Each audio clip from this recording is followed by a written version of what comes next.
오늘 함께 보실 말씀은 요한복음 16장 16절에서 24절 말씀입니다. 요한복음 16장 16절에서 24절 말씀 한 절씩 교독하시고 마지막 절은 함께 공독하겠습니다. 조금 있으면 너희가 나를 보지 못하겠고 또 조금 있으면 나를 보리라 하시니 제자 중에서 서로 말하되 우리에게 말씀하신다. 조금 있으면 나를 보지 못하겠고 또 조금 있으면 나를 보리라 하시며 또 내가 아버지께로 감이라 하신 것이 무슨 말씀이냐 하고 또 말하되 조금 있으면이라 하신 말씀이 무슨 말씀이냐 무엇을 말씀하시는지 알지 못하노라 하거늘 예수께서 그 묻고자 함을 아시고 이르시되 내 말이 조금 있으면 나를 보지 못하겠고 또 조금 있으면 나를 보리라 함으로 서로 문의하느냐 내가 진실로 진실로 너희에게 이르노니 너희는 곡하고 애통하겠으나 세상은 기뻐하리라 너희는 근심하겠으나 너희 근심이 도리어 기쁨이 되리라 여자가 해산하게 되면 그때가 이르렀으므로 근심하나 아기를 낳으면 세상에 사람 난 기쁨으로 말미암아 그 고통을 다시 기억하지 아니하느니라. 지금은 너희가 근심하나 내가 다시 너희를 부리니 너희 마음이 기쁠 것이요 너희 기쁨을 빼앗을 자가 없으리라. 그날에는 너희가 아무것도 내게 묻지 아니하리라. 내가 진실로 진실로 너희에게 이르노니 너희가 무엇이든지 아버지께 구하는 것을 내 이름으로 주시리라. 함께 읽겠습니다. 지금까지는 너희가 내 이름으로 아무것도 구하지 아니하였으나 구하라 그리하면 받으리니 너희 기쁨이 충만하리라. 오늘 본문은 제자들이 혼란스러워하는 장면으로 시작됩니다.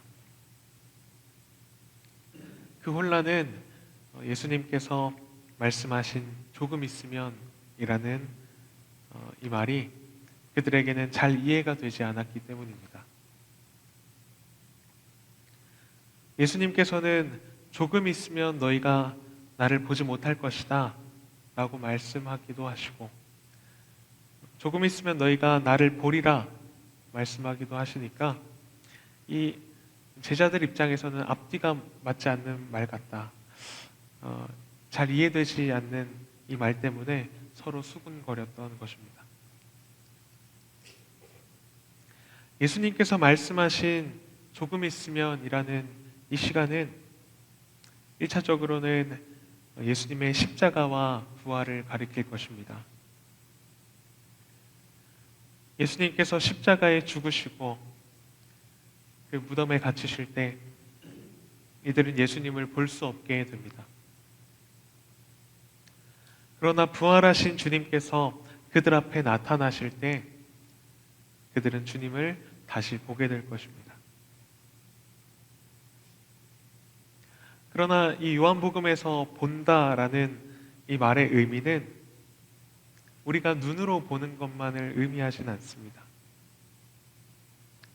많은 사람이 예수님을 눈으로 보았고 예수님께서 행하시는 그 표적을 눈으로 보았지만 그분이 정작 누구신지 또 그분이 하시는 일, 그분이 하는 말씀이 무엇인지 많은 사람이 알지 못했던 것처럼 그들이 보게 된다는 것은 그들의 영적인 눈을 말하기도 합니다.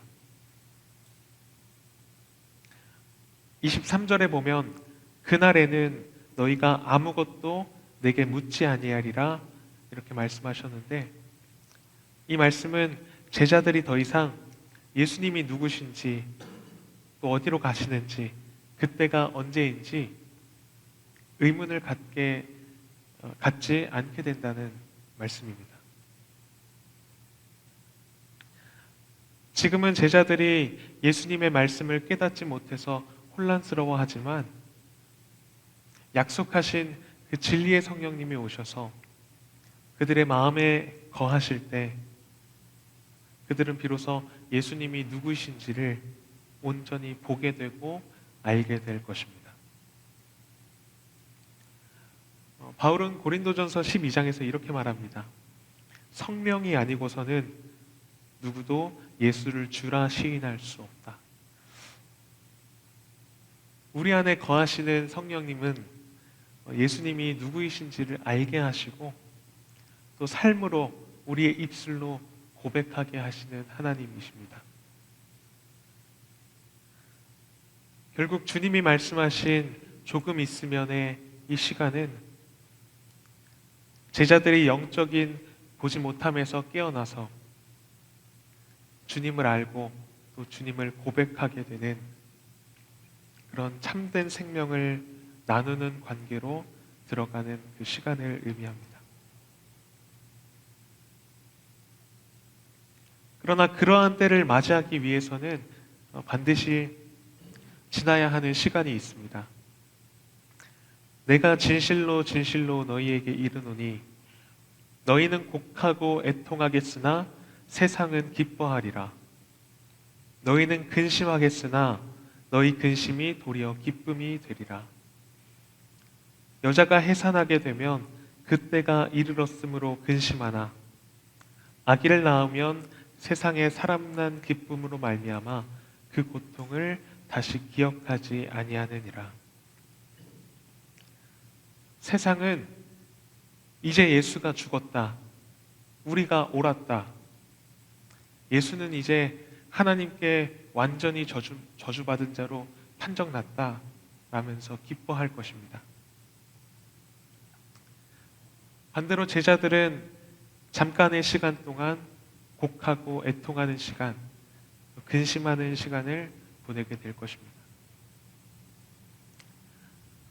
그러나 제자들의 그 근심은 곧 기쁨으로 변화됩니다. 왜냐하면 예수님께서는 세상의 그러한 기대와 달리 부활의 생명으로 다시 제자들 앞에 보이실 것이기 때문입니다. 또한 성령께서 그들을 진리 가운데로 인도하실 것이기 때문입니다. 예수님께서는 제자들이 당하게 될 그 잠깐 동안의 근심을 이야기하시지만 이 예수님의 말씀의 강조점은 그들이 겪게 될 근심보다는 제자들이 누리게 될 기쁨의 강조점이 있습니다. 20절에 나타난 이 본문의 문장 구조를 살펴보시면 시편에서 많이 볼 수 있을 법한 문장이다라는 느낌을 받게 됩니다. 너희는 곡하고 애통하겠으나 세상은 기뻐하리라. 너희는 근심하겠으나 너희 근심이 도리어 기쁨이 되리라. 시편의 예를 들면은 악인들의 길은 여호와께서 의인의 길은 여호와께서 인정하시나 악인의 길은 망하리로다. 이런 같은 비슷한 시편이 있을 것입니다.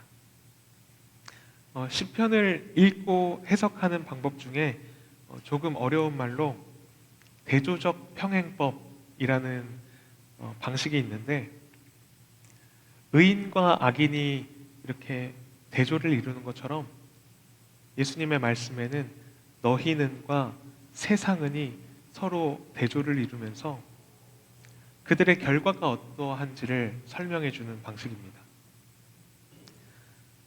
첫 번째 줄, 시로 하니까 첫 번째 행에서 너희는 곡하고 애통하겠으나 세상은 기뻐하리라 라는 문장이 나왔으면 두 번째 행에서는 너희는 근심하겠으나 세상은 근심하지 않는다 라든지 세상은 기뻐하리라 라는 문장이 나와야지 좀 자연스러운데 여기에서 세상은 이라는 주어가 나오지 않고 예수님께서는 너희 근심이 도리어 기쁨이 되리라 라고 말씀을 하십니다.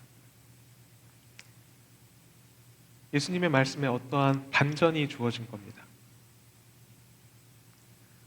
그렇다면 예수님께서 정말로 강조하고 싶으신 포인트는 이 반전에 있게 됩니다. 너희 근심이 도리어 기쁨이 되리라. 예수님께서는 너희가 잠시 동안 당하게 될 애통과 근심보다 또 세상이 잠시 동안 기뻐하게 될 그 모습보다 너희의 근심이 변하여 누리게 될 그 기쁨을 기대하고 바라보게 하시는 것입니다. 예수님께서는 그 기쁨을 해산하는 여자의 모습으로 설명하셨는데요. 제가 아직 해산을 경험해 보지는 못해서 저보다 성도님들께서 조금 더 잘 이해하실 것 같습니다. 어버이날이 되면 나실제 괴로움 다 잊으시고 라는 노래는 부르지만 그 해산을 경험해 보지 못한 자녀로서는 다 이해하기 어려운 것 같습니다. 그런데 이 해산하는 여자의 모습에 대해서는 성경에서 자주 발견되고 있는데 예레미야 4장 31절을 보면 죄로 인해 심판을 당하는 이 유다의 모습을 이렇게 표현합니다. 내가 소리를 들은즉 여인의 해산하는 소리 같고 초산하는 자의 고통하는 소리 같으니 이는 시온의 딸의 소리라. 그가 헐떡이며 그의 손을 펴고 이르기를 내게 화가 있도다. 죽이는 자로 말미암아 나의 심령이 피곤하도다 하는도다. 이 해산하는 여인의 고통이 너무 커서 헐떡이며 그 누구라도 내 손을 잡아주기 원하는 그런 죽음 앞에 그런 처절한 고통이 느껴집니다. 그런데 예수님께서 말씀하시는 이 기쁨은 이러한 처절한 고통도 기억하지 않을 만큼의 더욱 큰 기쁨이 이 제자들에게 있을 것이라고 말씀하고 계십니다. 지금은 너희가 근심하나 내가 다시 너희를 보리니 너희 마음이 기쁠 것이요 너희 기쁨을 빼앗을 자가 없으리라. 여기서는 요한이 현재 제자들이 처한 상황을 조금 이야기해 주는 것 같습니다. 지금은 너희가 근심하고 있다. 지금은 너희가 근심한다. 지난번에도 잠시 소개했지만 요한복음이 쓰이는 이 당시는 세상으로부터 많은 박해를 받고 있는 상황이고 또 내부적으로는 출교의 위험에 놓여 있는 상황이었습니다. 이들에게는 해산의 고통과 같은 시간을 겪고 있었을 것입니다. 아까 20절의 말씀이 시의 형식으로 쓰였다고 했는데 시로 쓰였다는 것은 그들의 삶 속에서 이 말씀을 입에 닳도록 외우고 노래하도록 이렇게 쓰여졌다는 것을 말해줍니다. 그래서 이 제자들은 곧 다가올 그 약속된 기쁨을 그들의 삶 속에서 계속해서 고백하면서 소망하고 있었던 것입니다.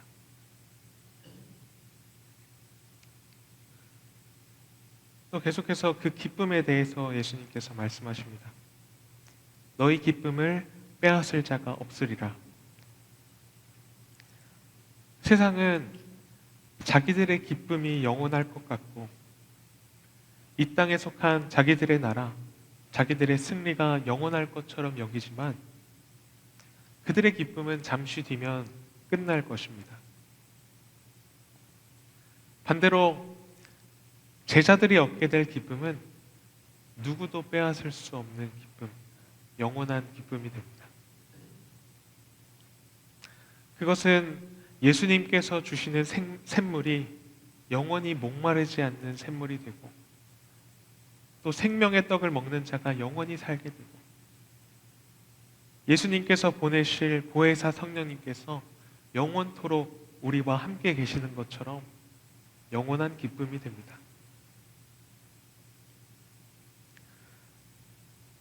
그날에는 너희가 아무것도 내게 묻지 아니하리라.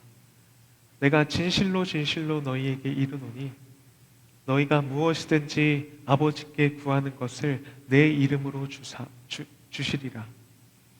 지금까지는 너희가 내 이름으로 아무것도 구하지 아니하였으나 구하라. 그리하면 받으리니 너희 기쁨이 충만하리라. 오늘 본문 말씀은 너희 기쁨이 충만하리라 라는 말씀으로 끝을 맺고 있습니다. 이 충만한 기쁨에 대해서는 이전 장에서 예수님께서 한번 말씀하신 적이 있습니다. 15장 11절에 보면 내가 이것을 너희에게 이름은 내 기쁨이 너희 안에 있어 너희 기쁨을 충만하게 하려 함이라 라고 말씀하십니다. 이 구절에서 너희의 충만한 기쁨을 위하여 예수님께서 하신 말씀은 예수님께서 아버지의 계명을 지켜서 그의 사랑 안에 거하듯이 우리도 예수님의 계명을 지켜서 그의 사랑 안에 거하라는 것입니다. 예수님은 아버지의 계명을 지키는 것을 자신의 기쁨으로 삼으셨습니다. 그렇다면 우리가 기쁨으로 삼아야 할 것은 예수님의 계명을 지키는 것입니다. 이 기쁨, 예수님의 말씀을 지키기 위해서 우리가 해야 될 것은 바로 기도입니다. 우리는 흔히 기도할 때 나의 뜻과 나의 욕심을 구할 때가 많이 있습니다. 예수님의 말씀에 순종하는 것이 나의 기쁨이 되지 못하고 여전히 세상에 속한 기쁨이 나의 기쁨이 되어서 잘못 구하는 그런 기도를 드릴 때가 많이 있습니다. 그러나 오늘 예수님께서 구하라고 명령하신 이 기도는 우리의 뜻과 욕심을 구하는 기도와는 완전히 반대된 기도입니다.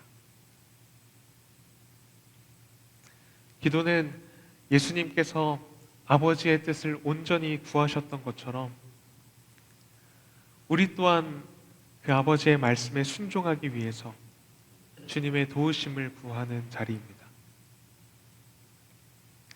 예수님의 이름으로 기도한다라는 것은 단순히 기도 끝에 맺는 말이 아니라